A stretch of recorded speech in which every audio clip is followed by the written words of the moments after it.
Hello, I wish I was a little bit taller. I wish I was a baller. I wish I had a girl who looked good. I would call. Hello, ballers, and welcome to the SC Ballers podcast. I am your host and coach of the Terrace crew, Matt Ricks. Well, we are at everyone's favourite week of the year, Magic Round, otherwise known as Round 9 of NRL SuperCoach. For those lucky enough to be making the pilgrimage to Brisbane, more specifically the Suncorp Stadium precinct, aka Caxton Street and surrounds, it provides the opportunity for vibe picks, catching up with old friends, and making a few new ones.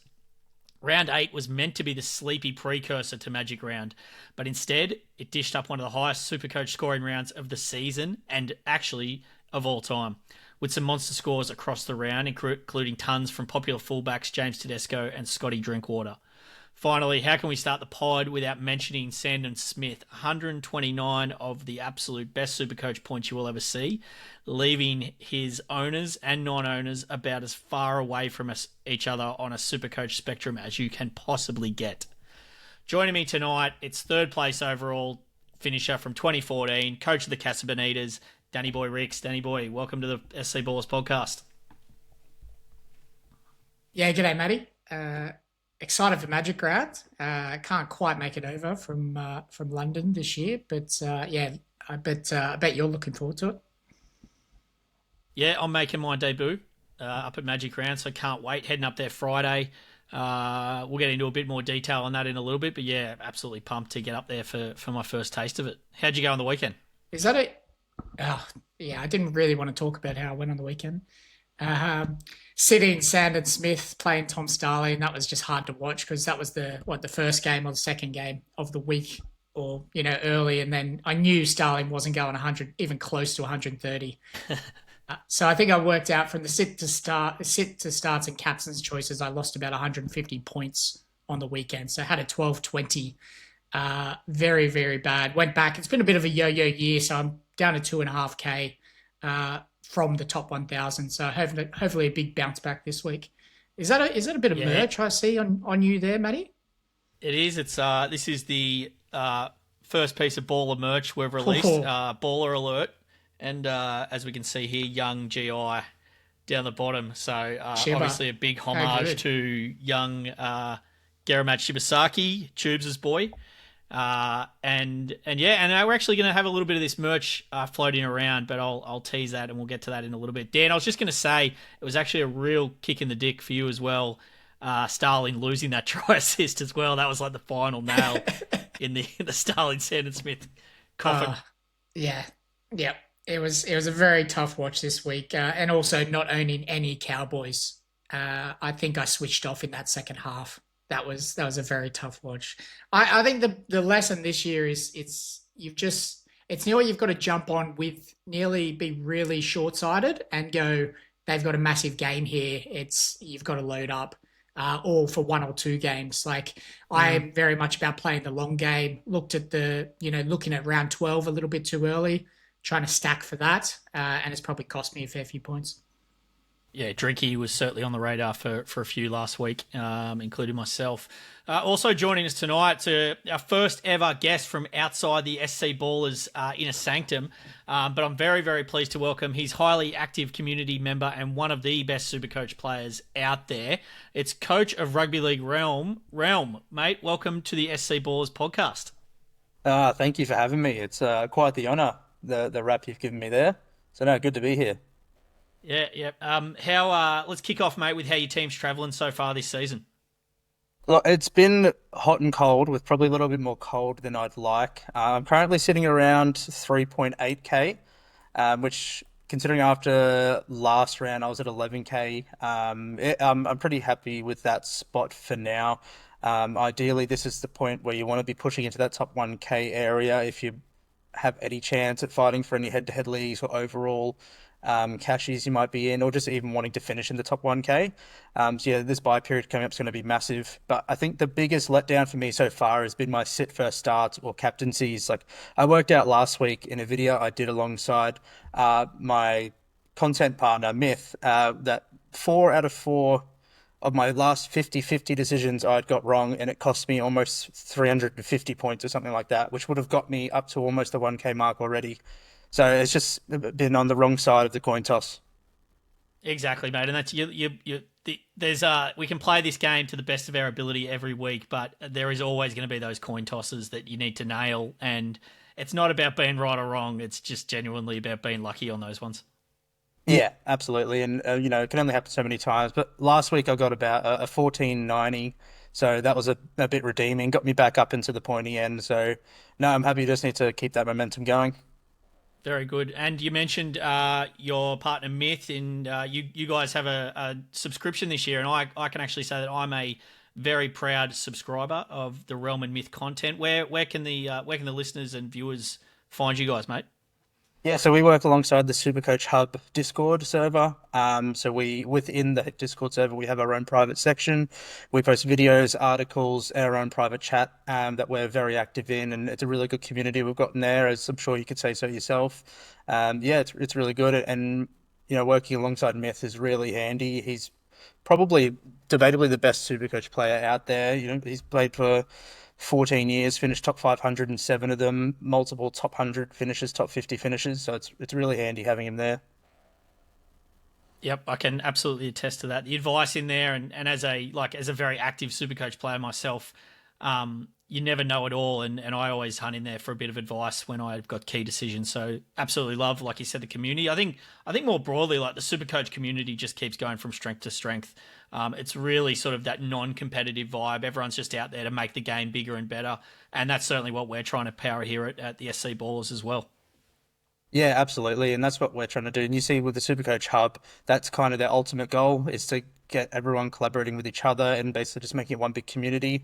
And I have no doubt Ball is going to be involved with that. Yeah, absolutely. We're loving stepping it up this year. It's been a lot of fun. All right, let's get into the plugs and admin for the week. I should mention that I scored a 1397, 1395 before we get out there. Good enough to take me to 58th overall, so absolutely pumped to be ranked up with the top teams. Still can't be the top-ranked SC Baller, though. Dan, I don't know. Chris CMac, coach of CMac 86ers, my God, up to 6th. This is getting a bit scary, isn't it? Yeah, like I'm kind of looking at this year as just like, I just want to verse you two. If I'm going well against you two, I'm going to be right up the top. And CMac's in 6th now, right? And he smashed me. He smashed me by about 300 points. Like, he's just not having any low weeks. His team looked phenomenal. It's so funny this week. I know Jono asked me about my sort of trade, who to trade sort of thing. He asked me 2 days ago, and then he's just mentioned, in our WhatsApp chat, he's just asked Chris. So he's obviously not taken my my opinion too. Mate, he's getting all the 50-50 calls right. He's got the hot hand with the captaincy. But yeah, his team looks sensational. He's already got Eliesa Katoa and Olakawatu up at 2RF, which is a pretty tricky position. And he's got all the guns at centre wing as well. So good work, mate. Keep it going. Looking forward to seeing you up at Magic Round this weekend. So ballr.live, make sure you go check out for live score updates during the games over the weekend. We'll have more coming soon, which we'll keep announcing. We launched projections last week. So the Baller projections, these are the best projected scores in SuperCoach. We'll be doing more and more content around them, including some up at Magic Round this weekend. And we're also we launched the Projection Power Hour last week as well on Twitter, which got massive take-up. The big king of that was Sandon Smith, who was projected 59, which was a lot higher than most SuperCoaches had him in for. So, Dan, I think you're just going to have to take a little bit more notice of these projections. Yeah. The Q&A pod this Thursday. Dan, I presume you'll be back for that. Yeah, definitely. Put you on the spot here. Yep.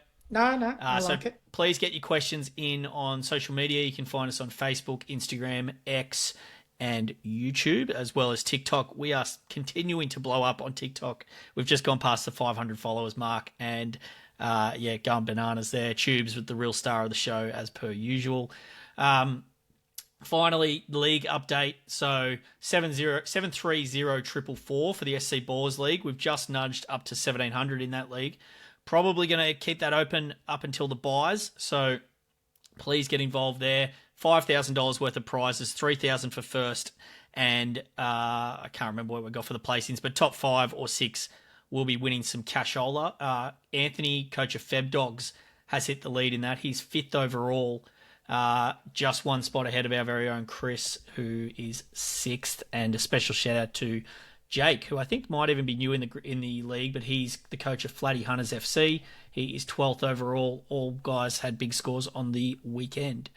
Should just say, sorry, just having a look at the SC Ballers League here. The team coming in 8th, the Supreme team, coached by Jason, he's coming 50th overall, but last week he was coming about 1,500. So he scored almost a 1,642.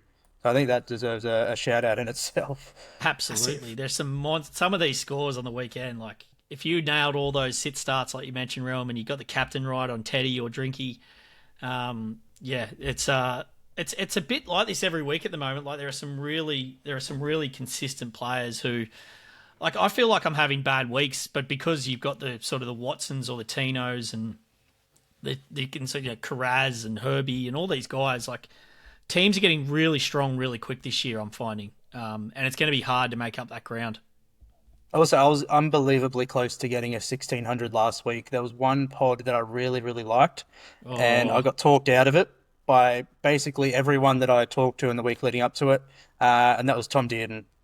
I would have been hitting about the 1,600 mark there, and who knows, pushing the top 1K from 11K. Yeah, we had a chat about him, didn't we, Dan, on the pod? Like, he was definitely findable.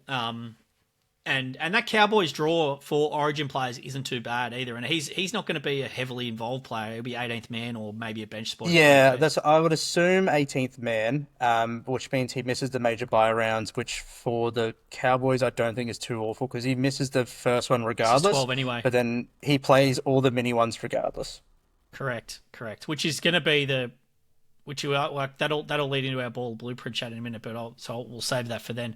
I mentioned our projections. We have a competition this week. If you would like to get your hands on a Baller Alert Young GI t-shirt that I am fashionably sporting this evening, I need you to come and find me at Magic Round. I'll probably be wearing this shirt or a Sharks jersey, one or the other.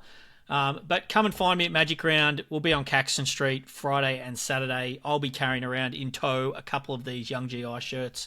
And you just have to let me know that Young GI Shibasaki's projected score this week at Magic Round is 55. And the first 2 people that find me will be coming and winning that shirt. So large and medium. So if you're bigger than a large, you might be in a bit of danger, but you can give it to your girlfriend. So looking forward to seeing everyone up there at Magic Round this weekend and looking forward to giving away a couple of shirts. And come find me and Chris and producer Gramsy. We'll be hanging out. Realm, I know you're heading along as well. Well, yeah, never miss Magic Round. That's the yearly thing. I take it off work. I'm there all weekend. How good. Can't wait. All right, let's get into the Baller Blueprint, which is our strategy segment, of course. And tonight we're going to have a little bit of chat about AEs, auto emergencies. Now, some super coaches out there might not know a lot about auto emergencies, but basically what they are is if you have a player in your selected 18 who doesn't play for any reason, you will get one auto emergency player, and that will come from the rest of your squad, and it will be the lowest scoring player from the rest of that squad. They will count just like any other player into your 18. If the lowest score is higher than another squad member in your team, that squad member will drop out of your best 17. So it's a little bit tricky if you haven't played much before, but they are important to understand and understand how to use them. So, Dan, I just wanted to kick this off, starting with what's changed with AEs this year. And the big thing that's changed with them is that 18th player dropping out. And it's kind of made it a lot more viable to take an AE, whether it's for a vice captaincy loop or even if you've just got a player injured in a 2 position. So what I mean by that is hooker, you have 2 players available at hooker, halfback, and 5'8". I just want to talk a little bit about that and the viabilities of AEs this year.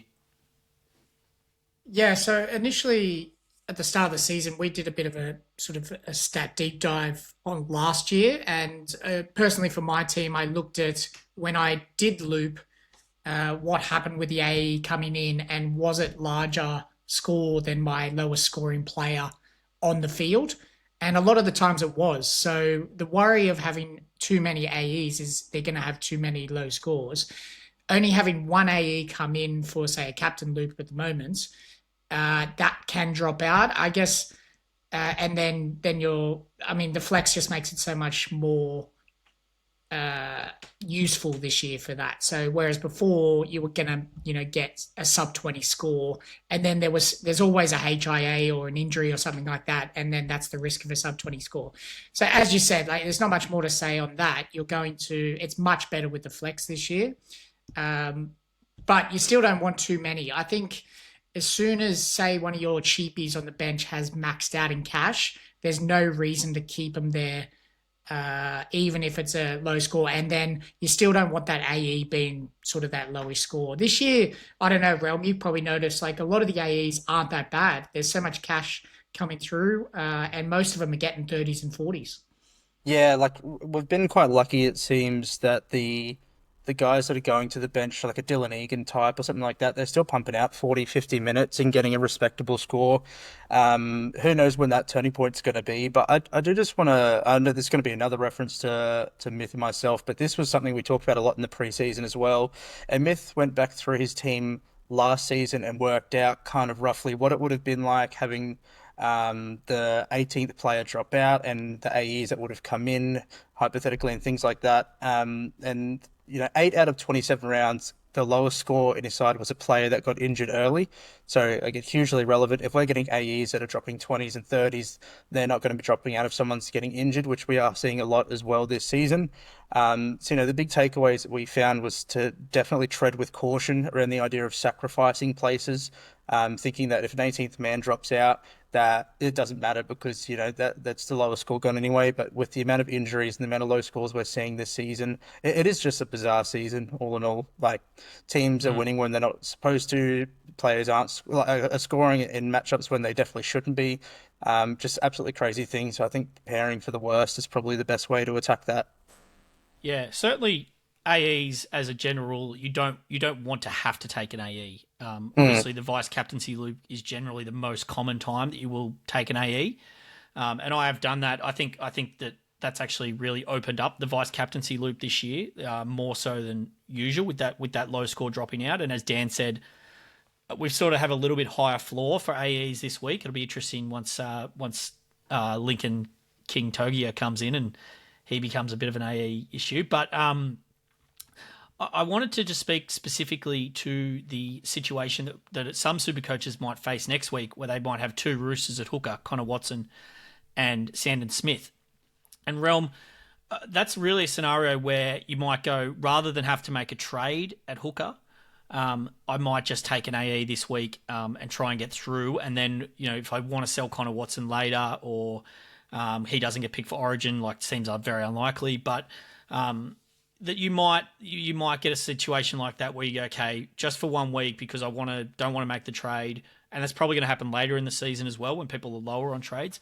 It is viable to take an AE in that scenario, if not ideal. Absolutely. Like I myself, my hooker situation now is Sandon Smith and going, so I've got enough up there regardless. And my decision on whether or not I want to buy a hooker next week, or what I really want to do there, will depend upon what my VC does. So if I'm looping next week, then that's easy. I can captain a going or Sandon Smith, not have to touch hooker and continue on as is. But if my VC, just hypothetically, if it was a Newcastle player or something that's playing early, then I would be looking to force that trade. It's annoying though, because the real good hooker that I'd want throughout the buy period is probably like a JMK, and he does play the first game, so it does cause a bit of a headache there. But I think just to not have to force the use of a trade, I probably would just wait on it and see what my VC does first. Yeah, and you also get a bit of a look at what your potential AEs might be scoring as well. Exactly. Yeah. So and we are going to be short on players next week because most of us are stacked to the eyeballs with Roosters, probably minimum of 4, some teams 5. So there's a chance that you might even not have to worry about your AE because you effectively, you might not have a hooker, but your 18th man's just going to be your only other player. Absolutely. Like before trades this week, I'm missing Going, Simpkins. If Cant's still not in the top 17, I'm missing him as well. Jaden Campbell, and then I've got 5 Roosters, so that's 9 already out. Yeah, it's going to be tough next week. We can need some planning. Yeah, absolutely. All right, let's leave it there because it's could probably talk all day about this. It's one of the most niche subjects in one of the most niche fantasy games. So we'll leave it there. But let's get on to our positional analysis now, guys. And we're going to start up the top again. Fullback. Plenty to talk about at fullback. We're going to talk about ownership in the context of the top 10% again, just given that they're the most active group of super coaches. Big shout out to Tubes, who is still not in the top 10%, which he let me know last week. He thought this was having a dig at him, which I cannot confirm nor deny. And welcome Jono into the top 10%. Good work, mate. So, Dan, fullback, Scotty Drinkwater, the big talking point, 132 on the weekend. He's currently 37.5% owned, thanks to 16% of super coaches bringing him in this week. How much of a priority is he for you as a non-owner?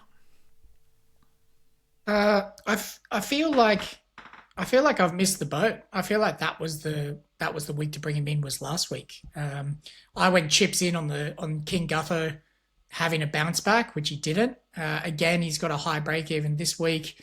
Do I just keep riding and hope for the best? I don't necessarily think Warriors is an extremely good matchup for the Cowboys. I still think they're very leaky in. The Cowboys are very leaky in defense. I think the Warriors can play a very defensive game as well. So I'm going to miss him. And it could be the defining call of my season, actually. I think it could be. I can't see him going under 50. But I can see a world where he goes 130 again. Yeah, I think there are plenty of tickets left personally on the Scotty Drinkwater bus. He has that great Origin draw where they miss round 12, but then play all the then they don't play it, then they don't miss anything else from there. I don't think he's going to get a lot cheaper. Realm, Clint Gutherson is probably the really key piece here because owners are selling in droves, mostly to Drinkwater. If you're in that situation, I'm not actually sure of your fullback situation, but as a I've got Gutherson Gutho, owner, and I'm about 50-50 on selling him this week. So yeah, to I've got Drinkwater, Gutho myself. or have you already got Drinkwater as well?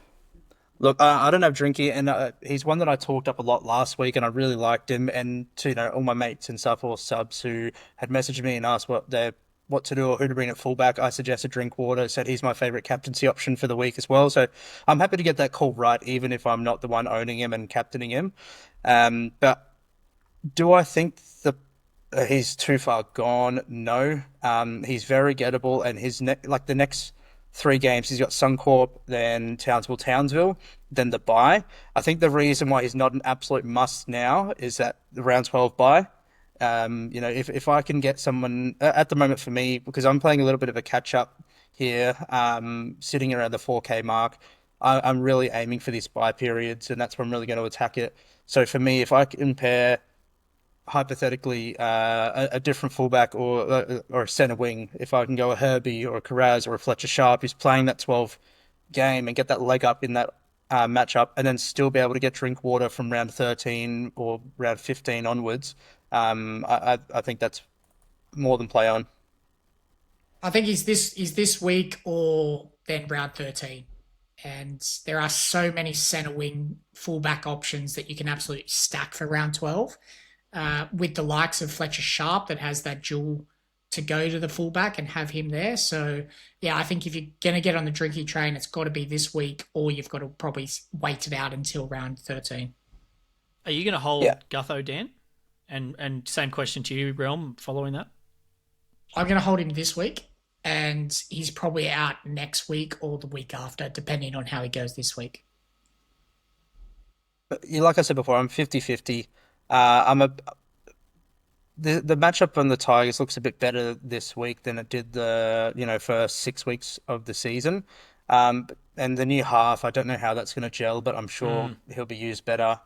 Because Filano and Elias just weren't going to Gutho at all for the last month, whereas something might change this coming week. But at the same time, I think it'll depend what I do with the other players. Just because I am quite worried about that round 10 round, just because I've already, like I said before, missing so many players. So yeah, I'm a bit undecided at the moment. I'm not opposed to selling whatsoever. It's really tricky. Like I'm an owner. I don't want him anymore, but the only one I want for him is Tedesco, and I just can't justify bringing in Tedesco this week at the price with the bye next week and then Dogs round 11. I think round 12, like, Tedesco is just must have. Like, you're going to have to do whatever it sort of takes to get him in. Like, I'm really big advocate of attacking the upside players in buys, and I know you are too, Dan. You want to have those guys who can hurt you, and they might not even be. Teddy obviously can hurt you at any time, but they might not always be the most obvious ones. Like, I know Jermaine Asako is sort of one that always does well in buys. Herbie obviously this year, but yeah, I just can't. If as a current Drinkwater owner, I'm just going to hold Gutho this week. It might not work out, like Dan mentioned, like a big defining call for him. I don't think it's quite that extreme for me on the Gutherson hold, but he certainly could leak a lot of cash still in the next 2 weeks. Very favourable game, so against the Tigers, and I think he's got is that Warriors game next week? Warriors up win next week for Gutho. Yeah, so I will say with then Tedesco. Sorry to yeah. jump in, but with Tedesco, I do see a world where you can miss him up till round 15. So obviously he's got the bye next week. Then he plays the Dogs, which is probably the 2 worst matchups you can come across this season, of the bye and the Dogs. Then round 12 he versus the Sharks, and that's the Sharks who really miss no one for Origin. Like, they might miss McInnes, but I know they missed him last year, and I think that's about it. And even then, I would probably back McInnes not to be in Origin this season. So I think that's a full strength Sharks side, and I believe that's an away game for the Roosters. Then follows it up with Canberra. That's not a great matchup, but Canberra are the best team against fullbacks this year. So they are averaging about 40 to fullbacks this season with a 5-round average of about 49. That's excluding a goal kicking and working out who goes into the position if players are switched around and stuff like that. So yeah, Canberra are the best against fullbacks. So, and then they've got the bye in round 14. So I think if you can pick him up round 15 against the Knights, and then it just misses 17 from there, I believe. Yeah, it's frustrating. Like, the owners who did well to get on before last week or before, like, he had that Dragons then Dolphins game. I think it was justifiable bringing him in last week. I don't think you can get him this week though. Yeah, definitely. Dan, Isaiah Yongi, he's still very highly owned, 39.8%. He's been sold by just 3.8% of super coaches this week. He's 493k. I know you've been a long time owner. You traded him last week, or the week prior. I'm not sure, but where would you be standing as a Yongi owner right now? Would you be looking to get a bit more upside into that, or sort of just happy to ride him through this tricky little fullback period? Obviously, getting rid of him 2 weeks ago, I haven't really thought about him ever since, really. So putting me on the spot a little bit with that. That's your job. You're a podcast guest. It's a tough one this week with the plethora of options available. I think Drinky would be like a priority to get up to. I think the 5'8", the young 5'8" that's come in, that's going to open up a world of cash for people who are still holding Jaden Campbell. I probably think you can hold him in that third fullback position and then really upgrade, really get strong, say in the second row, or get some of those premium centre wings for the buys this week. So I don't necessarily mind the hold, but I'm certainly, and I don't think this week is particularly great for all the gun fullbacks as well. There's a lot of even money games. Like, there's not huge amounts of like absolute bully games this week. And he showed a lot of promise with Moses back. So I really like him as a young player. I think he will be a very, very good NRL first grade player. So yeah, if you've still got him, maybe just hold on and enjoy the ride. Gee, the commentators love him. They never shut up about how good he is. But obviously the output hasn't quite been there yet. Realm, Kalyn Ponga, 538k. This has got to be one of the strangest one ever. Hasn't gone over 50 for 5 weeks. The Knights are decimated in terms of form. He's still 38% owned in the top 10%, and only 1% have sold, which got to give the super coaches a lot of credit there. He's certainly still, I think if you own him and you've come this far, it's a very, very difficult sell at 538k. Absolutely. If I'm an owner of Kalyn Ponga and you're now going into a run of South at Suncorp, Titans at home, Eels at home, you can't sell. Like those are the best three matchups you could ask for against the teams that are conceding. The Para are conceding the most to fullback, South the third most, and you know Gold Coast they have been terrible the last couple of weeks and just conceded a bunch to Scotty Drinkwater.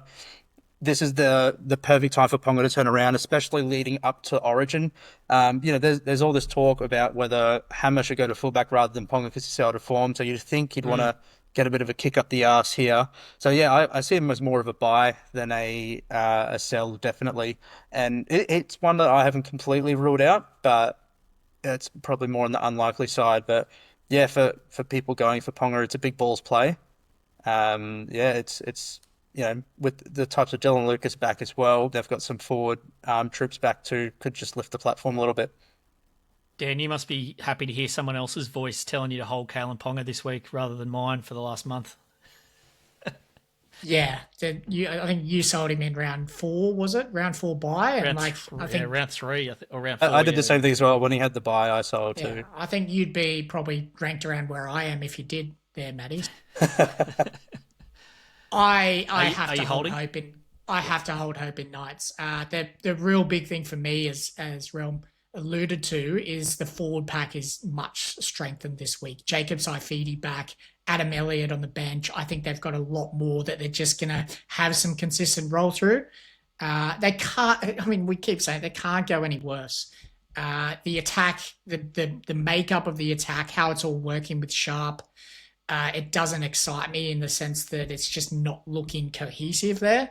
But this forward pack rolling through, Ponga getting some quick early ball. If he gets that sort of first receiver and he gets momentum, we know he can kind of break the line at will. So yeah, I'm hoping, and I would advise anyone out there to keep holding on, particularly for this week. Magic round, pushing for that origin spot. I think, hopefully the stars are aligning and it's meant to be.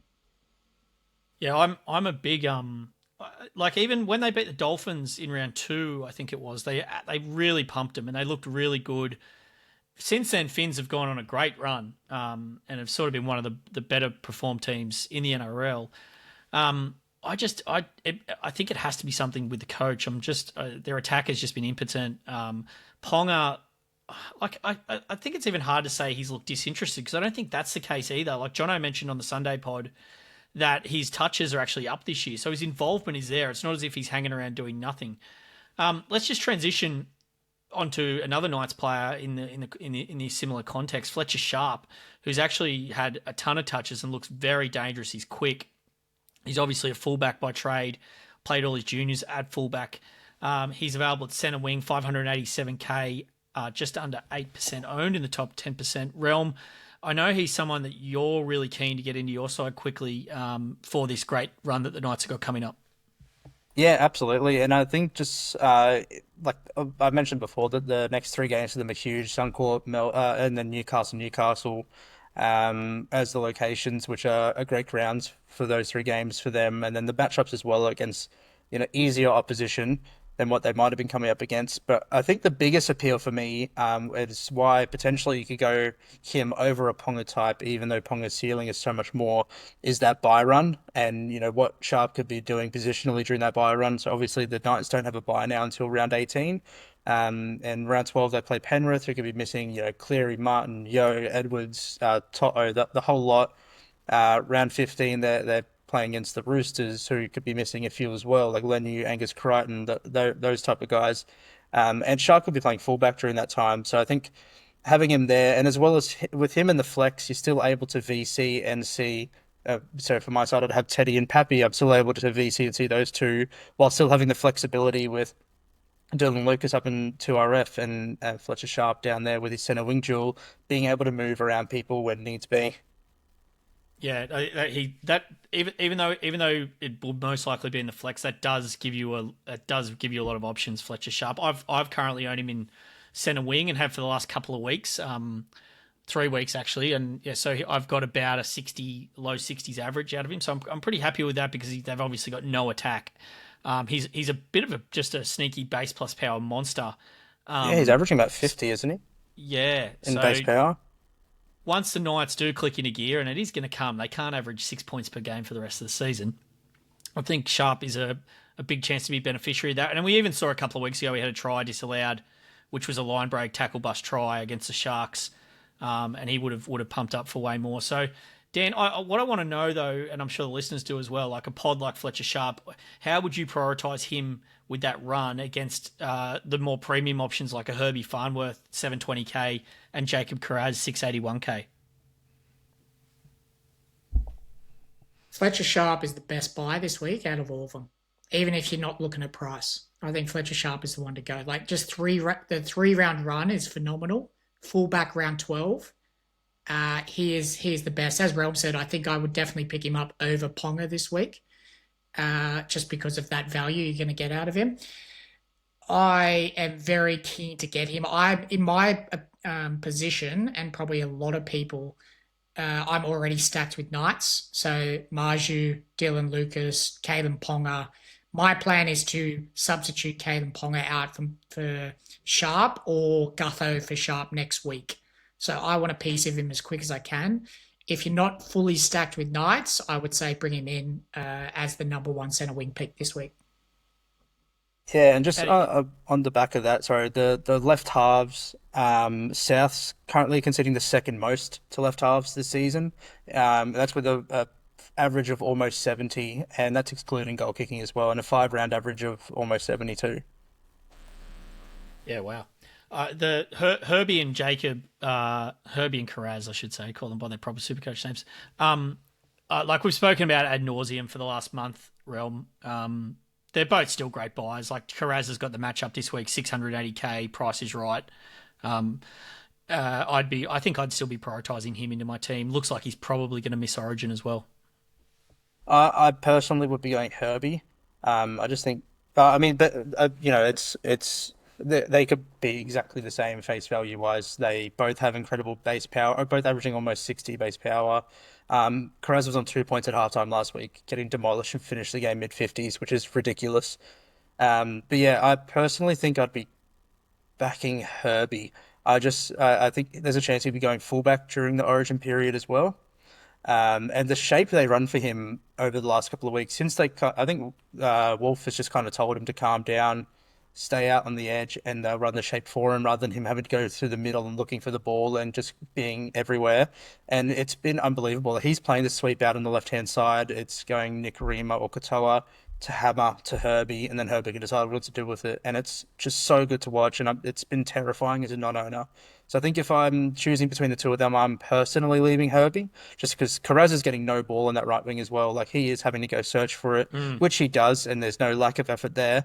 But they run no shape for the right wing whatsoever. No, and yeah, that's. I was at the Souths game a couple of weeks ago, and that was very evident for Kiraz. Yeah, I'm planning Herbie next week. They've got Parramatta next week. Obviously a very good game. I'm trying to fix up second row this week. Otherwise I'd be getting Herbie in. I'm already, as I said, I'm a Kiraz and Sharpe owner. So happy to just go with the crowd there.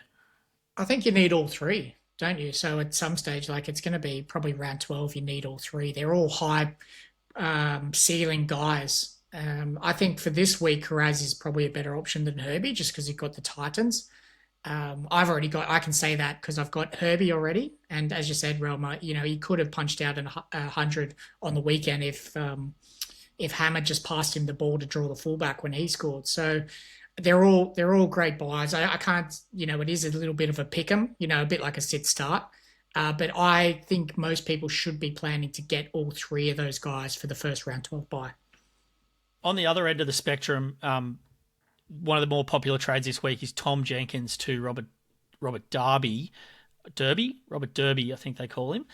He's obviously coming off a massive ton against the Titans on the weekend. Prior to that, his scores had not been flattering. Although I hadn't mind, Realm, what I'd actually seen from him. He's quite a goer, and his base is decent. He just really the Cows hadn't really got him any good attacking ball, and obviously they hadn't been scoring a lot. Yeah, I don't know how much I love it. Like, I understand cash wise, and he's shown now he's got a big ceiling. It's just before, like he's going to have so many low games. Reminds me a bit of Addo Carr. Like his highest before this was a 48 with a try. Other than that, other than the hat trick and that one try, he hadn't scored in the other three games. So unless the Cows are putting 50 on teams, it's hard to see him scoring above a 70. So I think this is a trade that, yeah, he's going to make you money in the short term, possibly get to 50k, 500k if he's scoring again this week with the negative 46 BE, but I just don't love it, especially with him missing the first major buy. I'm just kind of in the mindset myself where if I'm bringing players in now, they have to be absolute out of this world guns if they're missing the round 12 buy, or they are playing through the buy period. Yep, that makes a lot of sense. Yeah, I don't particularly like him as a buy this week either, Dan. He doesn't really fit my plans, but these centre wing slots are just an absolute premium this year already. Usually we're sort of at about round 18, 19 when that's the case. But I honestly, if you're bringing Darby in, that means you're really probably bringing him in till at least obviously round 11 at a bare minimum, but probably you want him for 13. So I just don't know. That you want to carry him for probably a 45 average, maybe 50. Are we also convinced he keeps the spot over Braden Burns? That's true. Yeah, he's going to come back from a hamstring, I think, soonish. Darby for me feels like Jesse Arthur's in round 3. So, but right now everyone's got cash, so you don't need a Jesse Arthur's type. You don't need to be generating, and a lot of the other guys. So it's absolutely stacked in centre wing. So I would definitely be, and you're never really going to play Darby over the plethora of centre wings that you've got already. So I mean, yeah, you might play him, but then you're probably sacrificing another guy who could bink a tongue. And we know Darby's probably got a 20 or 30 in him. So yeah, I'm leaving him alone. Yeah, I think going down. I think Tom Jenkins is obviously a sell now. For whatever reason, he's just dropped off the face of the earth from a base power wise, and obviously had a few issues with Casey McLean as well along the journey. But I just don't think you should be going down at centre wing. I think you should be going up. You can find other positions to go down moving forward. One of those positions, I'm getting good at this, 5'8". Now, Jaden Campbell is still very highly owned amongst top super coaches, and that is because there are just not a lot of options to go to. So Tom Dearden, as you mentioned, Realm, is one of the more popular bring-ins this week for Campbell. Dylan Brown, 626k, he's sort of popular too. Lockie Galvin, who I know you were an owner of previously, Realm. I'm still an owner. Oh, you've held through. Yeah, held through the week good. that Well done. Jaden Campbell was a bit of a laid out. They had a lot going on that week and accidentally had Jaden Campbell starting over Lachlan Galvin, and then just a whole lot of stuff happened. So I ended up just copping the AE that week, and now I've held both of them. Yeah, good. Well, that's certainly Galvin, if he holds that spot, does look. I think he actually looks the pick of them. But Dan, we've got a potential gift, a potential curse from the gods in Lyhkan King-Togia. It's his first game named at halfback for the Dragons. He's 198k. Lachlan Ilias is dropped, so he's there on merit. He's currently 1.5% owned, and in 1.1% of teams have brought him in. I am one of them at the moment. Jaden Campbell, I really think the cash that you can make from that downgrade to sort out the rest of your team, like genuinely my team with that trade and a boost makes it feel like a final team. Obviously we've got to get through the bye period, so that's not going to be the case, but can you advocate for bringing in this guy on his first game where we're not going to see a price rise for 2 more matches? Yeah, he feels like the one we've been waiting for. A cheapy option at that second 5'8" One that was spot. promised. The one that was promised. The new rise of the new king of the Dragons. New king.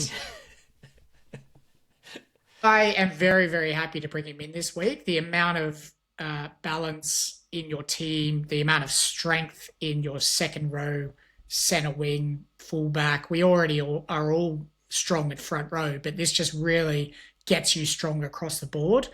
And I hate having 2 5'8s high premium. And there's no way I'm touching any of the mid-range 5'8 options at this stage of the year. Tommy Dearden, I feel like you missed the boat as well. He like a bit of a Jerome Luai last year, has a high ceiling, massive high ceiling as we saw, but he'll still end up averaging 50 to 60 for the season. So you can't go. He's a very known quantity. Tommy Dearden. Yeah. So I think definitely if it opens up your team to really strengthen, solidify for the buys, get some absolute premiums like the likes of Eliesa Katoa in this week, huge downgrade option. Realm, how are you going to be approaching the new king? Yeah, look, I've watched him play New South Wales Cup, and he's an exciting attacking player, and he's performed really well this season too. So it is one that I've got my eye on, but it's not one that I'm convinced on, and that's kind of based off his output at the end of last year. Now, I don't know why, but SuperCoach have got him as a base price player and have no history on him, but he played 4 games for us last year. Right. The four last rounds of the year. The first right. 2 games, round 24, round 25, he only played 9 minutes, 17 minutes, so those ones can be wiped out. Then he played round 26 in the game we versus Parramatta, which they put at 40 on us in the first half. We put 40 on them in the second half. And he got 62 points in 38 minutes, but those type of games we're just not seeing at this point of the season. So again, that's one that I'm not really putting a lot of weight into. But then the final game of the year against Canberra, he played 80 minutes at 5'8" for us and scored 37 with a try as well. No LB, that was just purely base and the 17 points from the try. So I think SuperCoach-wise, his output just isn't there. He does remind me a lot of Amone as well. You know, the former hammer-wielding 5'8" we had. So I just... Junior. Yeah, I don't love him I just want to get a look at him, see how he fits in the side, see if he's playing on the right-hand side or if they're moving Flano over as well. That's because I believe in New South Wales Cup, Jono Glover's been playing our halfback and he's been on the right-hand side, so I don't know if they'd be moving King-Togia to his unnatural side or what the go is there. So there's a few things I'd want to wait and see on first.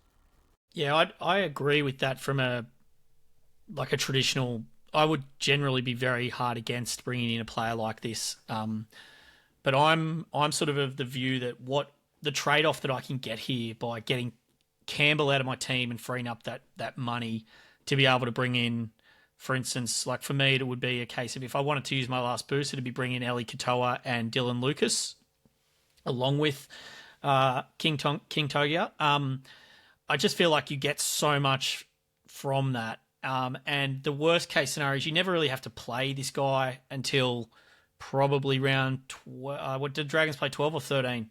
They missed 12. We played 13. We missed 12. Yeah. So it doesn't matter round 12 as long as you got the numbers, because positionally it doesn't make any difference in round 12 because you only have 13 players that count anyway. So you don't actually need a 5'8" that week. Round 13, Munster may or may not back up. If he doesn't back up, then you might have to play him.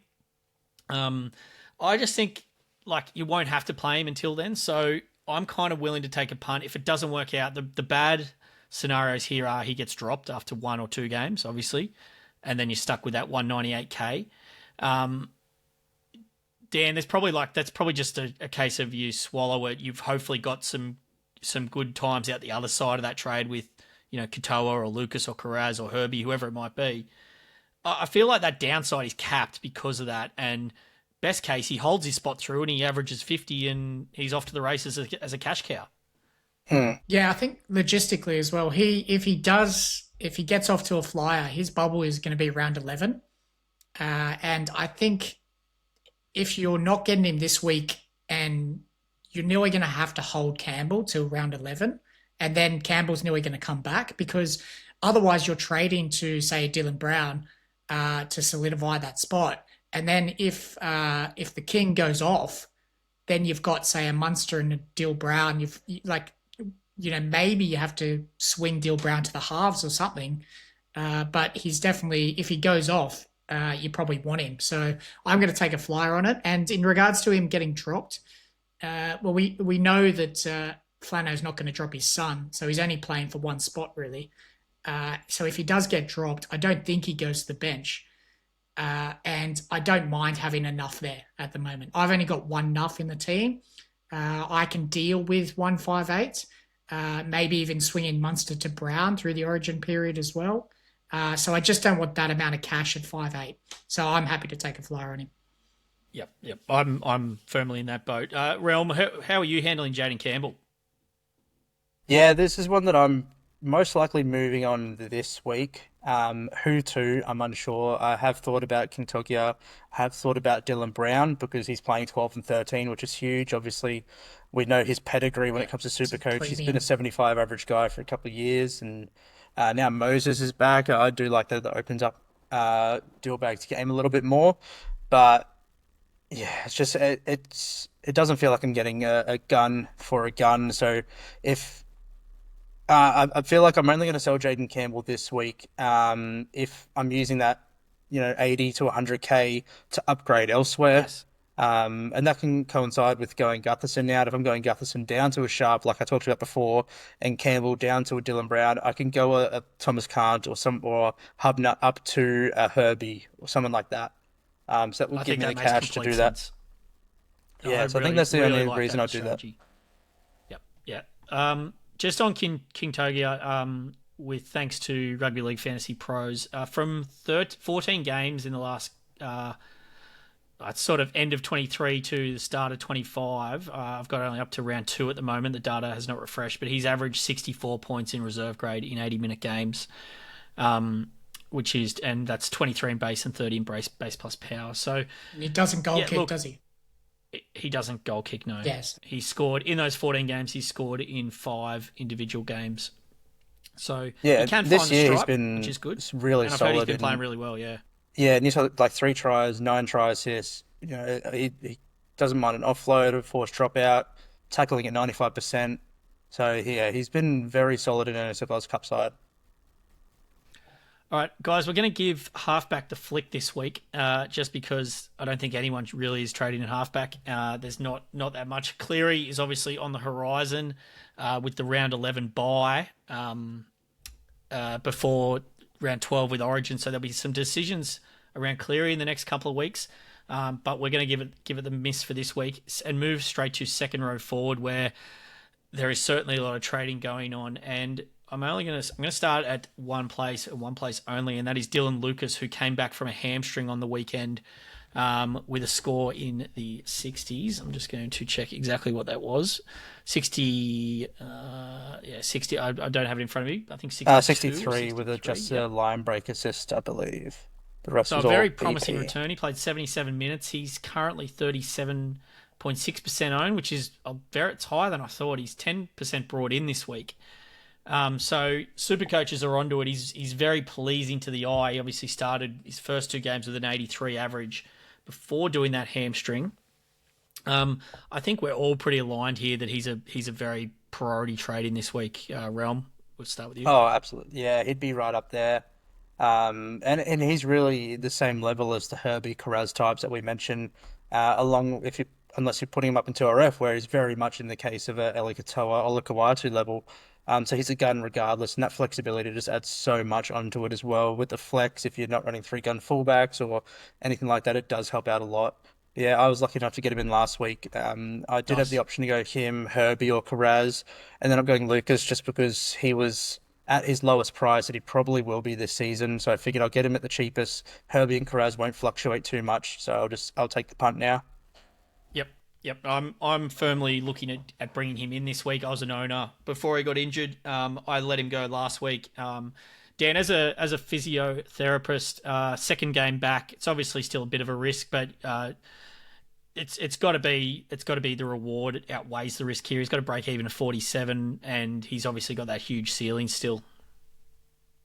Yeah, the simple maths is I think he's top 3 second row forwards, big base, attacking potential to maybe not rival the likes of Katoa and Olakau'atu, but certainly right up there. Jewel helps. It's definitely worth the risk. The Knights have a great buy schedule. He's essential in the next few weeks and essential for round 12. Yep. I just briefly, you mentioned him at centre wing there, Realm. I actually really like him at 2RF. Like Dan said, I think he's certainly top 1 or maybe 2 second row forward during the bye period. But I feel like with him up there, it gives you a bit more opportunity to go with those sort of more high ceiling guys at centre wing. Are you going to keep him at your centre wing, or are you going to look to get him up to the 2RF? No, I think just with those trade players I mentioned before, if the route I'm going is to aim for a centre wing this week and moving a Thomas Cant out or something like that, it would be moving Lucas up. Yep. Yep. All right, Dan, the next one on our agenda is Eliesa Katoa. Now, he's a really, really interesting one this week. He obviously had that 38 a couple of weeks ago, which means that he's only 689k now with a break-even of 111. They play the Raiders, which is a relatively hard matchup for Melbourne, just given their dream run that they're on sort of at the moment with fixtures. Canberra obviously in great form, no injuries. I'm really torn on this because I'm planning a boost to Katoa, and I sort of just want to get him in as soon as possible. But if he can sort of stay under that 75 this week, then he's going to drop a bit more cash, and I can play someone like a Matty Nicholson instead. Where would you be on the Katoa buy? Is that break even putting you off at all? The break even's not putting me off. On the weekend, 2 try contributions and a try for a 70. With those sort of attacking numbers, I would have expected closer to 100. And that's what I'd want to see. So his base output's gone down recently. I'm not exactly sure what that is. I feel this week as well on matchups, you want to be on the left against Canberra because their right side is diabolical. Like Dolphins still, he went through them several times and should have gone through them more early on. So I don't think he's on the right side for this week. Plus the other benefit of not picking him up, he's got the 111 break even. So yeah, I can see a world where you don't need him. In saying all that, 680k is not a bad price for him. So if you're just looking to solidify, if you've got the likes of Dylan Lucas already, if you've got some other premiums there, I can see him as a buy to lock away probably for the rest of the year. Yeah, okay. I'm going to take that on board. That was pretty sage advice. There is something niggling at me about these lower scores, and his base pet, like he just has so much opportunity for attack. On another night last week, Realm, that could have easily been try, assist, try instead of the contributions. Absolutely, and we know he's got that attack in him, and he can just pull something out of his ass that not many other 2RFs can really do. But I will play devil's advocate here compared to Danny.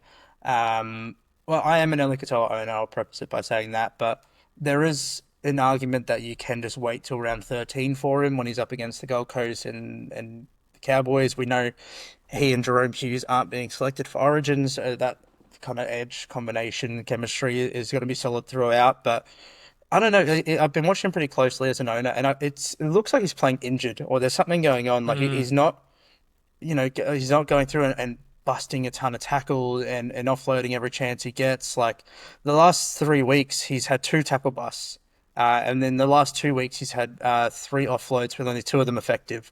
Missing a lot of tackles as well. The last 3 weeks, he's missed 6, missed 8, missed 4. And he's had a couple more runs than normal, but it just feels like he's not doing much with it. Which is, I don't want to say concerning as an owner, because I do feel pretty confident he's going to average 70 plus regardless. But whether or not he's the right pickup now, I'd honestly lean on the side of no, just because, missing around 12, I think there's other options you could aim for that will play that 12 and 13, and Eliesa Katoa is still going to be gettable that round 13 at the same price he is now. I think I confused myself. I think I was very much talking. You said no buy this week. Yeah, I said don't buy this week. Yeah, I was saying don't buy, but I said if you want to pick him up to solidify, it's absolutely fine. So probably too much. Yeah, see, that's the part I'm playing devil's advocate at. I think there's better gets now, and if you want to buy him for the season, I would do it after he misses that first buy. Somewhere else, Realm that buyers this week are looking is Beau Fermor, who's 553k dual centre wing 2RF as well. His break even's -18. He's obviously done really well when he's played at second row. Like he's had those few games at centre wing where he sort of dropped to 28 and a 32, I think. Look, I think you're going to agree. I'm worried about Origin, but 2, I just think he's going to just a chance to miss too many games. And if I'm picking someone up at 550k at 2RF, I want to make sure they're there for round 12 or round 13.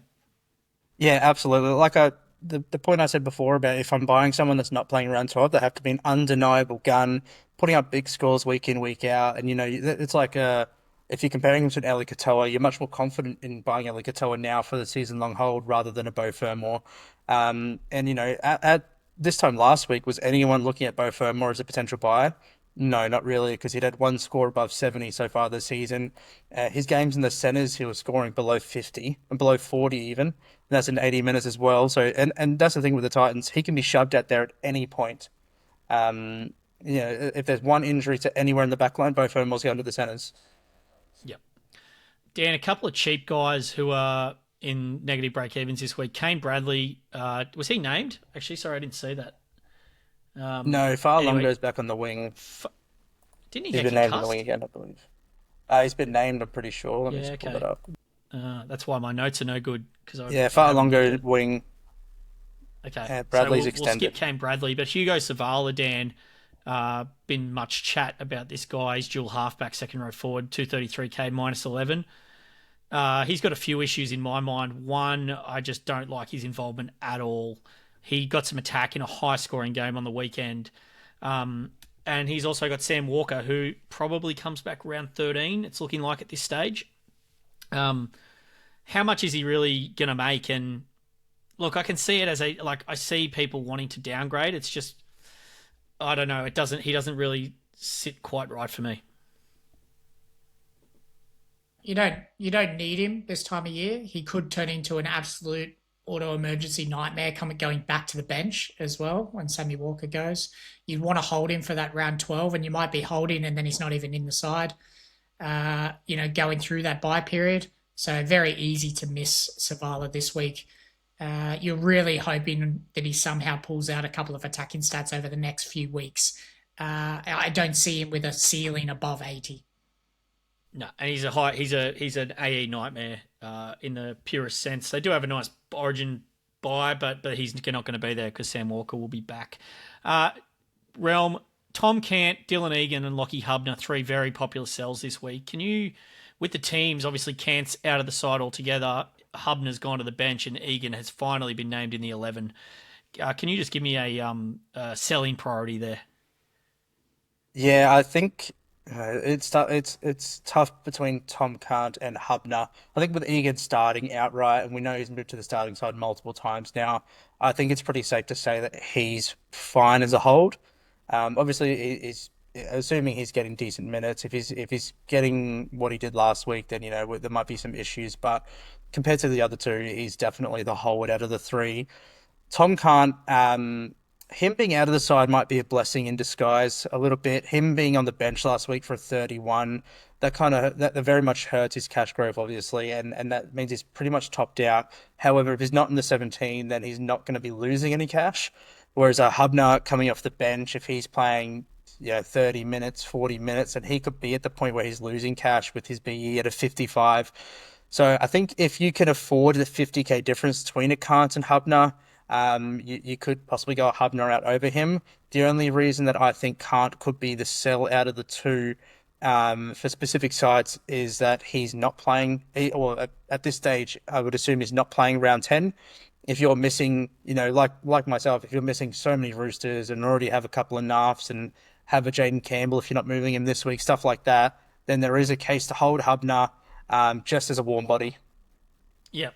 That's the only case I could make for Hubner. You mentioned that BE at 55, his cash growth is going to be slow from here. He doesn't have a ceiling, so he's not going to bink an 80 or a 90 with a try or multiple tries in a week. I'd be getting him out ASAP now that he's on the bench, and I'll be looking to sell him this week. Egan, starting, hold.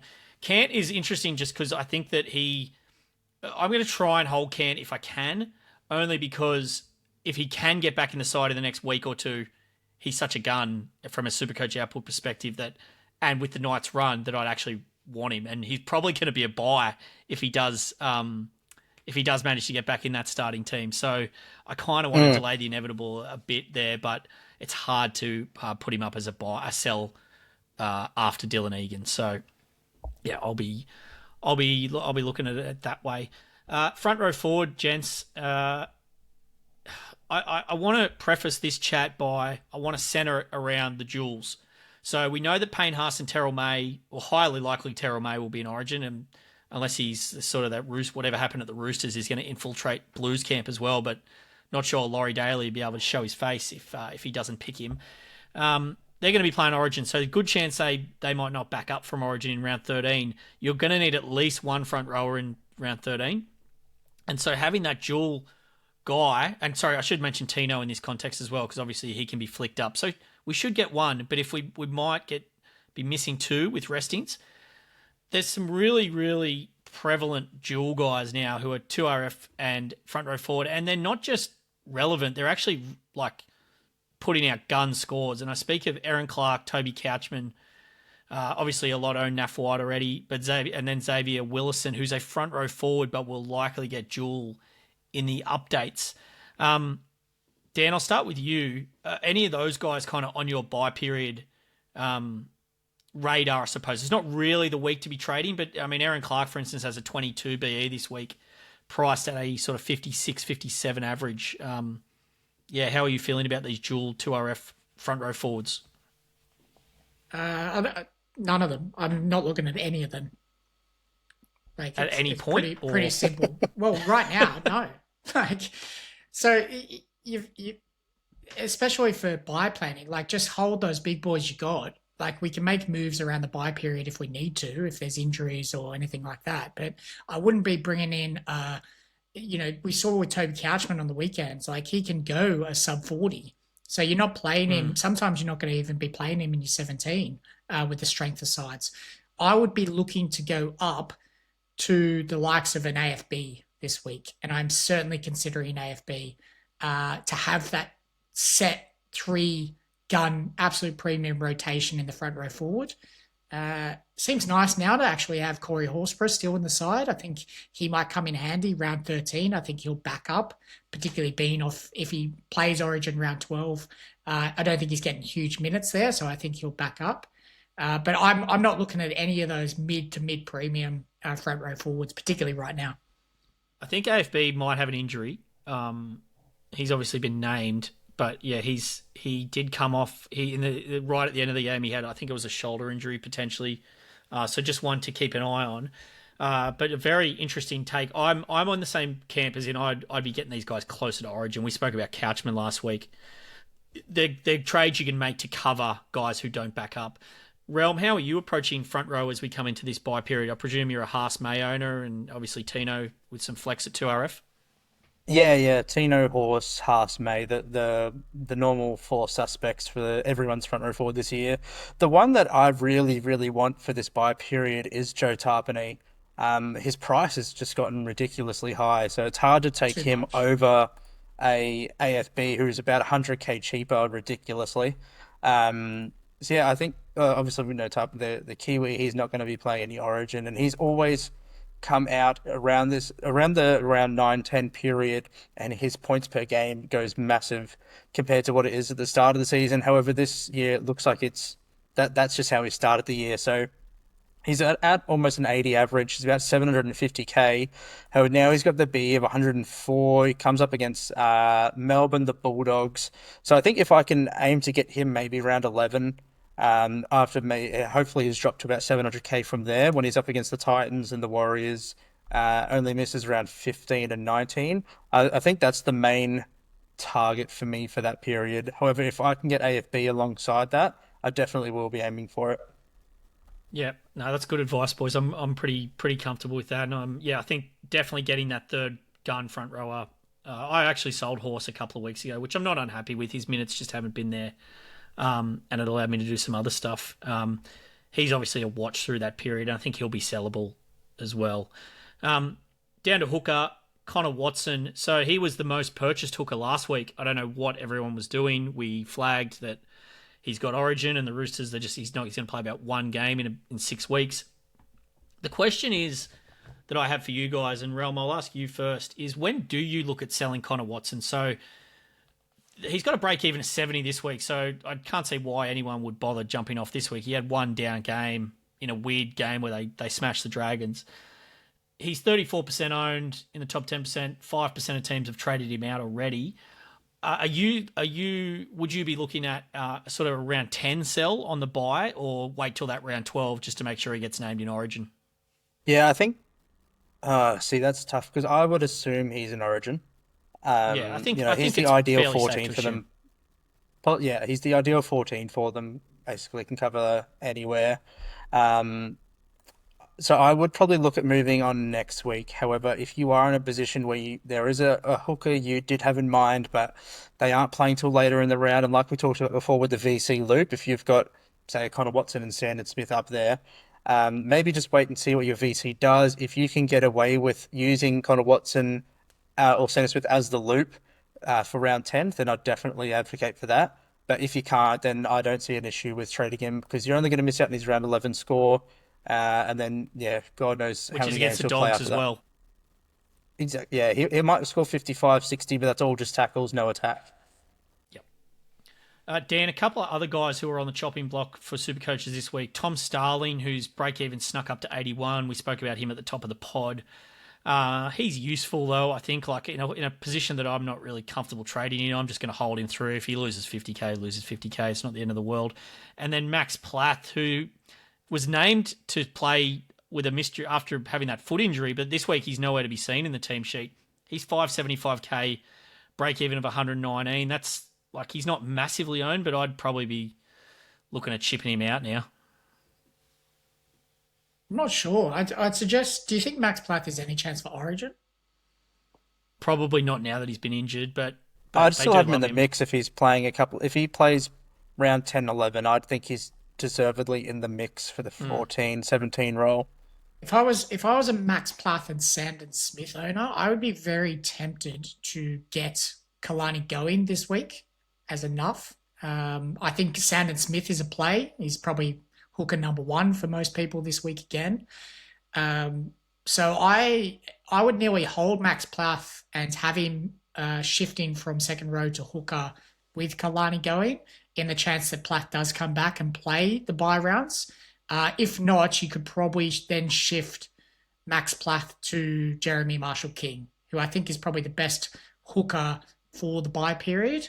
That he would really be the only one that I would be looking to trade in at hooker at the moment. And as Realm said, for Watson, I think I'd be happy to cop the AE next week. I just really don't want to make a trade at hooker at all in the next few rounds. No, I'm in the same boat. Producer Gramsy just letting us know that he's getting going. So that's and I'm talking about Kalyn going. He's staying till the end of the pod, thankfully. But that's a warning for people. But I don't really know how much that can go wrong, Gramsy. Now Gramsy's getting him. Kalani's going to be playing 10 minutes a game and scoring 4 points. Yeah. Going is the end game enough everyone wants, I think. Big time. Yeah. So picking them up early, as long as you kind of have a look at your buy numbers. But yeah, I think it's tricky because I've got 2 nuffs already, so I don't really want another one just yet. Just with the like, I'm so scared about round 13. These minor buy rounds, they're just going to be so tricky. I've got 2, Simpkins and Going. So I went early. I had Harry Grant and Sandon Smith. I brought Harry Grant in the last round he played, and then he died after that one round. So I just said, screw it. I don't want to care about hooker. Yep. Don't want to fight or anything on. I just went Going then. So yeah, and I just thought I'll just cop Sandon Smith for a few weeks up until the bye period at least, and then work out what I want to do from there. But if at the moment Jaden Campbell's really enough for me, so is Tom Cant. So I've got to think about moving those guys on. So I'm really down to 2 nuffs. Yep. All right, boys. Captain's chat for the week. Dan, start with you. What are you looking at for captains? Still steaming after last week, so I'm looking a bit maybe a bit pod at the moment. I have some decent AEs this week. I think I'm trying to get rid of Hubner if I can, and if I get rid of Hubner, I've got a very good AE options. Like, they're all nearly playable. I've only got, I think, Billy Smith and Toya as my worst. And the new King. Yeah, sorry, forget about him. He's expect a 60 from him. He'll be fine. And so I've gone Karaz VC. I think that'll be a very very pod VC because it's so late. And then I'm going captain on Pappenhausen. Yep. So Karaz, Dan, is the 4th highest projected player of the week on baller ratings, baller projections. He's 81 points projected this week. And obviously he's got a high ceiling against that as well with the tries that are on offer. So yeah, certainly Pappy has to be an option for me. I think I don't love that they're the last game of the round, and then if he's not kicking goals for whatever reason, I don't know why he wouldn't. How beat up is the Suncorp turf going to be by game number 8? As well. Especially with the weather. There's apparently supposed to be raining all weekend in Brisbane too, so that turf will be be destroyed by then. I do have the chop out for Payne Haas in the second round last game as well. So definitely, if it's raining there, if I turn my turncoat on Pappy, I think Payne Haas is an option there as well. Yep. I'm going to be looking at Drinky again, at least for a VC. I just think. I've loved the way he's been playing, and I think that 132 had been coming. That was obviously a great fixture last week. I do think the Warriors, like Dan said, can play quite defensive. They really did that against the Roosters in a game earlier in the year. And yeah, I don't love it, but I do still think I think the Warriors have outperformed their ability, generally speaking. I don't think they're as good a side as their ladder position suggests. So I still do like that matchup for Drinkwater, and I think he'll put on a bit of a show. Realm, I'm still can't really get my head into this captaining Payne Haas and Terrell May business. It just doesn't feel right to me. Where are you on that? And are they No, it's plans? still there's like a mental block. Yeah. When I'm going to captain a forward over a James Tedesco or a Pappenhausen or something like that. So no, I get what you're saying, and I feel like it will come to a point where I'll just have to concede defeat and chuck the C on one of them. And it could be as early this week. So I'm a bit undecided. The only real standout options I see this week, there is Pappy as well, like you mentioned, but what does scare me is Canberra's record against fullback so far this year. At the moment, they are the best defensive side to them. Their biggest score they've conceded was last week, a 74, which was against the Hammer. Other than that, they haven't conceded over a 60 besides that matchup. So that does scare me off a little bit, but at the same time, Melbourne haven't been at their best game, so you'd expect a bit of a bounce back, and they love playing at Suncorp as well, unless it's against the Dolphins. So I would expect a big Melbourne game. The other one I really like is Tedesco against the Finns. He's always a really safe option. So if I was to go the captaincy on Tedesco, I would be going the VC Hines, which against Parramatta I don't absolutely hate anyway. Yep. And the other option would be just VC Teddy and C Terrell May. May against the Dragons. Our middles aren't our strong point, especially with Hamish Stewart starting at 13. While I think he's a great player and he's got a lot of potential, he's just still so raw when it comes to first grade. So Terrell May could just eat him alive. Yeah, if I was in your shoes, Realm, I would 100% be doing the Tedesco VC, May C. I think they are the two top baller projected players this week. May 92, which I know you think's a bit unders as well, Realm, and Tedesco 87. I think the big thing for Tedesco captains or vice captains out there is you've still got a bit of a mortgage on, like, from an ownership perspective. So he's still relatively low owned relative to these other popular players. So if you can get him to go nuts as captain again, similar to last week, that actually puts a really big dent in the field for guys like me who can't actually get Teddy this week. So I'd have no hesitation putting the VC or C on Teddy. Yeah, and I just think it's similar to Nico Hines. Like, not many people are going to have him in captaincy plans nowadays. So if he's the VC against Parramatta and they're putting 40 on them and Hines is getting a 120, no one else is really going to have that in their plans. Oh, that's a good shout. Dan? Yeah, I like that massively. Just circling back, Terrell May, Realm, you said he's a captain option. I think we'll give some Gramsy some homework this week. What is the highest score for a player who gets no major attacking stats, no try contributions, and doesn't goal kick? Like 118 on the weekend with none of that. I think that's probably the highest score ever. Well, no one ever plays 80 minutes like it with that amount of work rate. It has to be the highest score ever. Well, that will go back to like Galvin days, wouldn't it? Yeah. Yeah, Corey Parker. Corey Parker goal kick, right? So it was Galvin. So Yeah, I mean, the safest captain option, I think, is Terrell May. I think what we've seen in the last 2 rounds, you can definitely bank on getting at least 85 plus if he's getting the same amount of minutes. So I'm nearly reverting back to front row forwards and meat and potato captains. Good shout from Gramsy. Anthony LaFranchi maybe put up a number, but I can't imagine He would have attacked. He would have got a few tries. Yep.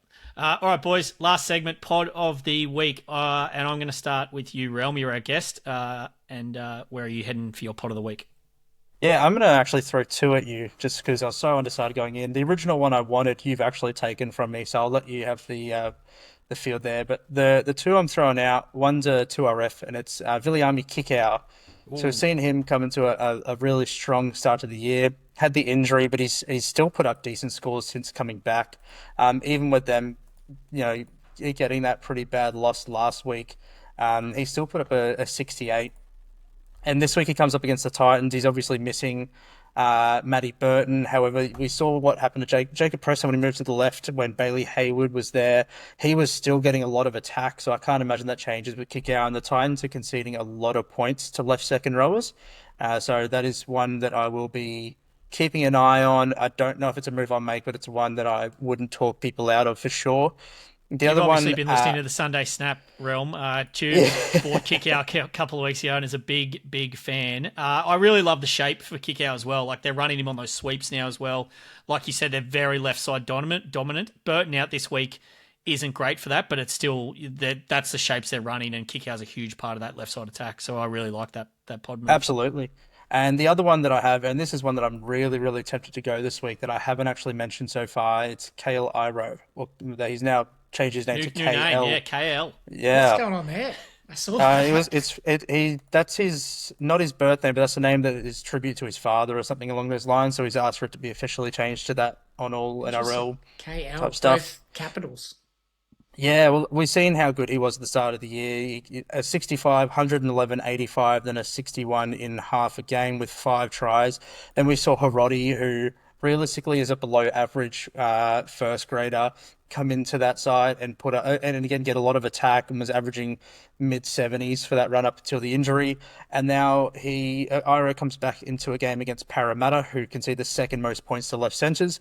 Then Manly, so up against Garrick, who we know isn't the best defender, and then against Melbourne, who concede the most points to left centres, and obviously plays round 12. Love it. So yeah, I can see Dan's mind ticking over here. I saw him maybe that's one we have to cut out, Gramsy. Yeah. Maybe that's one to cut out. I was planning on bringing in Carraz, but that's made me think maybe get Hero to take him on. Well, he's really up there with Herbie and that. Like, his BP is unbelievable. We know he can find attack. The Sharks are a great side on their day, and their day happens more often than not.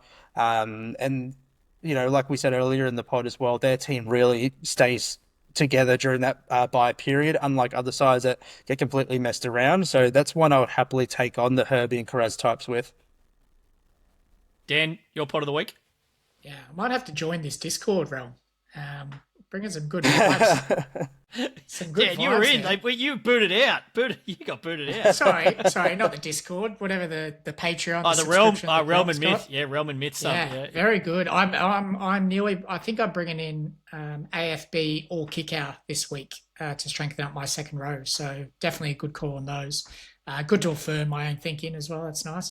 But my pot of the week this week is the highest base plus power fullback from last week. Just re-signed his contract to stay with the Wars, is Chance Nickel Clockstad. Got the Cowboys this week. I think they're still super leaky. He's 560k. He plays round 12. We know we want those premium, maybe don't call him premium, but want fullbacks for that round 12. If he can go on a tear for the next 4, play round 12, and then you can trade him across to the likes of Drinkwater, I think that's a huge pod move. Nobody's going to own him. And we know he's got quite a high ceiling as well. And if he shows those base plus powers numbers over the next few, we know he's going to be consistently getting those 60s. Very interesting, Dan. I couldn't possibly bring him in, but I don't hate the move for someone looking to make a bit of ground. And like you said, they play every ground now to round 14. So Yeah, don't mind it at all. My pod of the week is Fletcher Sharpe, who we have spoken about ad nauseum already, so I won't go any further. I will say that we'll call this... Is he a pod, though? Hold on. Is he a pod? He's owned by less than 10%. How many trading He's here? only 0.1% so far in the top 10%. So Yeah, so he's obviously currently not enough people 8% listen to our owned show. in the top 10%. Yeah. Yeah, Okay. no, he's definitely in pod territory, and he's. We'll see how long that. I think he's won big. He hasn't had a big score, so that's why the masses haven't really flocked to him just yet. But that's the key to SuperCoach. You got to jump on him before they get that big score, and you want to own him. So yeah, I'm pitching up for Sharpe. I'm an owner, and I think people should be buying him. This is obviously big vibes pick of the week. So if you are going to Magic Round, make sure you do a vibes pick as your pot of the week. Can't go wrong. That's what SuperCoach is all about, having fun and enjoying the ride. So guys, been an amazing show tonight. Realm, thank you so much for coming on. Reminder to listeners, they can hit you up in the SC Hub on Discord, SuperCoach Hub. They can find you on socials, Rugby League Realm. And all the best, mate, for the rest of the year. And looking forward to seeing you up at Magic Round this week. Beautiful. Thanks. Same to you. Cheers, Danny boy. All the best for your team this weekend. You've had the yo-yo season. Hopefully the yo-yo is on the upswing this week. Yeah, cheers, Matty. We'll be back. All right. Thanks, everyone, for tuning in. Been a great show, and enjoy your Magic Round and SuperCoach Round 9.